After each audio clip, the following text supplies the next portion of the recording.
Hello बच्चों लोग, आज हम लोग स्टार्ट करने वाले हैं method of integration. Method of integration के बारे में बात करेंगे। तो मेथड ऑफ इंटीग्रेशन का सिंपल सा मतलब होता है किस तरह से इंटीग्रेट करें। तो उसमें बहुत सारे मेथड होते हैं। सबसे पहला मेथड जो हम लोग को पढ़ना है वो सब्स्टिट्यूशन मेथड है। क्या पढ़ना है? Substitution method. तो जब सब्स्टिट्यूशन मेथड के बारे में हम लोग बात करेंगे, आज सब्स्टिट्यूशन मेथड के बारे में हम लोग इस वीडियो में बात करेंगे। सब्स्टिट्यूशन मेथड का मतलब होता है क्या कि कुछ सपोज करके, कुछ पुट करके उसको हम लोग सॉल्व करते हैं। सब्स्टिट्यूशन मेथड के बारे में बात करेंगे तो सब्स्टिट्यूशन मेथड में मान लो कि कहीं पे हमको दिया हुआ है 3x + 5 पे पावर 7 dx। तो ये जो दिया हुआ है 3x + 5 पे पावर 7 dx, हमको इसको इंटीग्रेट करना है। बट हम लोग इंटीग्रेशन किसका जानते हैं बाबू? तो हम लोग सिंपल जानते हैं x पे पावर n dx का इंटीग्रेशन होता है x पे पावर n + 1/n + 1 + c। हम लोग x + 5 पे पावर 7 dx, हम लोग क्या जानते हैं? x पे पावर n dx का जानते हैं x पे power n + 1/n + 1 + c। But हम लोग 3x + 5 पे पावर नहीं जानते, तो हम लोग करेंगे क्या कि इसको सपोज कर लेंगे, लेट कर लेंगे। 3x + 5 को हम लोग मान लेंगे कि है t। कुछ भी मान सकते हैं आप, t मान सकते हैं, z मान सकते हैं, a b कुछ भी। 3x + 5 को हमने किसी और वेरिएबल t मान लिया, कोई अनदर वेरिएबल t हमने लेट कर लिया। अब जब आप इसको अब देखो मेरे पास तो है dx, किसके रिस्पेक्ट में इंटीग्रेट करना है? dx। यहाँ पे हमने t मान लिया, तो हमारा जो पहले वेरिएबल था वो अब x से हो गया t। तो ये जो dx है वो भी चेंज होना चाहिए, मतलब पहले dx के रिस्पेक्ट में हो रहा था, अब dt के रिस्पेक्ट में होगा। तो क्या करेंगे बाबू?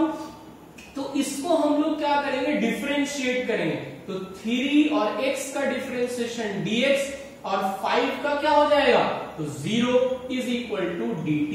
तो यहां से मेरे पास क्या आ गया? 3dx = dt, मतलब dx = dt/3। क्या आ गया? dx = dt/3। अब हम लोग क्या करेंगे? यहां पर जो माना उसको लिख देंगे, यानी इतनी की जगह पे हम लोग क्या लिखेंगे? t पावर कितना? 7, और dx की जगह पे क्या लिखेंगे? dt/3। dt/3, ये 3 बाहर निकल गया और t पे पावर 7 dt हो गया, मतलब इसको क्या लिखेंगे? 1/3 t पे पावर 7 + 1/7 + 1 + c। जो फॉर्मूला होता है x पे पावर n, x के रिस्पेक्ट में x पे पावर n + 1/n + 1 होता है, उसी तरह से t पे पावर n dt के रिस्पेक्ट में t पे पावर n + 1/n + 1 होता है।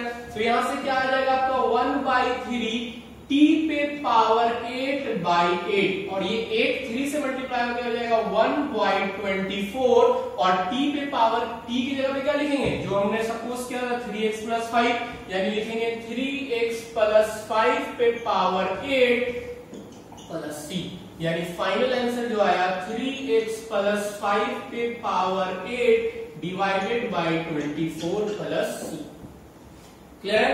तो यहां पर क्या हुआ कि हमने इसको सब्स्टिट्यूट किया, इसकी जगह पे t माना, उसके बाद इस t को dx को dt से रिलेशन बनाया बाय डिफरेंशिएटिंग, फिर उसको यहां पुट कर दिया और सॉल्व किया। अब देखो, जब तुम इसको देखोगे तो ये आ क्या रहा है? जो है यानी 3x + 5 पे पावर 7 था, इसको डायरेक्ट कैसे बनाएंगे? क्योंकि ये तो हमने सपोज करके बनाया, बट आगे जब क्वेश्चन आएगा तो हम लोग डायरेक्ट बनाएंगे। होता क्या है कि जब आप इसको इंटीग्रेट करते हो तो इस पे पावर तो एक ऐड हो गया, 8 से डिवाइड भी होगा। उसके अलावा जो x का कोफिशिएंट है, x का कोफिशिएंट कितना है?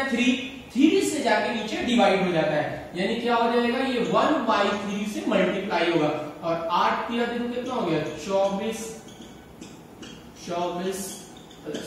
यानी जो था यहां आया वही चीज यहां आया। यानी सिंपल है, जो इंटीग्रेशन का फॉर्मूला होता था पावर एक ऐड हो गया, एक पावर से डिवाइड हो गया, उसके अलावा जो कोफिशिएंट था वो भी आकर क्या हो गया? डिवाइड हो गया। तो डिवाइड हुआ तो 3 से 8 से मल्टीप्लाई हो गया, कितना हो गया? 24। ये सिंपल सा फंडा है सब्स्टिट्यूशन का।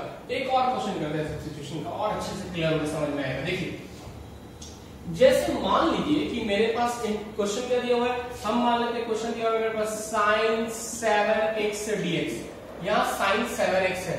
हम इंटीग्रेशन किसका जानते हैं? तो हम इंटीग्रेशन sin x का जानते हैं कि sin x का होता है -cos x, बट हम लोग sin 7x का नहीं जानते हैं, तो हम लोग क्या करेंगे 7x को मान लेंगे t। जब इसको डिफरेंशिएट करेंगे 7dx इज इक्वल टू क्या आएगा dt, मतलब dx बराबर dt बाई 7।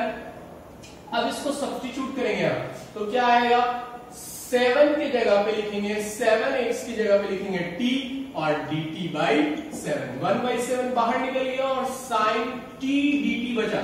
अब ये 1/7 जैसे sin t का इंटीग्रेशन क्या होता है minus cos t plus c, यानी कितना आ गया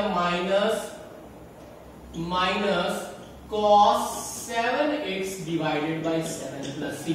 यहां भी देखिए क्या हुआ कि जो x का कोफिशिएंट था वही आके क्या हो गया डिवाइड हो गया, बाकी sin x का इंटीग्रेशन जो होता था cos 7x वैसे हो गया। मतलब कि जब आप इंटीग्रेट कीजिएगा कहीं पर भी दिया हुआ है sin 5x dx मान लो, तो आप सिंपली क्या लिखेंगे minus cos 5x divided by 5 plus c, यानी सिंपली क्या होता है जो कोफिशिएंट है वो नीचे आके डिवाइड हो जाएगा, अदरवाइज और कुछ नहीं। सिंपल सा चीज है, ये होता है मेथड ऑफ इंटीग्रेशन का सबसे पहला सब्स्टिट्यूशन मेथड। सब्स्टिट्यूशन मेथड में बहुत सारे प्रॉब्लम्स आएंगे, उन सारे प्रॉब्लम्स को हम लोग को इसी तरह से सब्स्टिट्यूट करके बनाना होगा। इस सब्स्टिट्यूशन मेथड को हम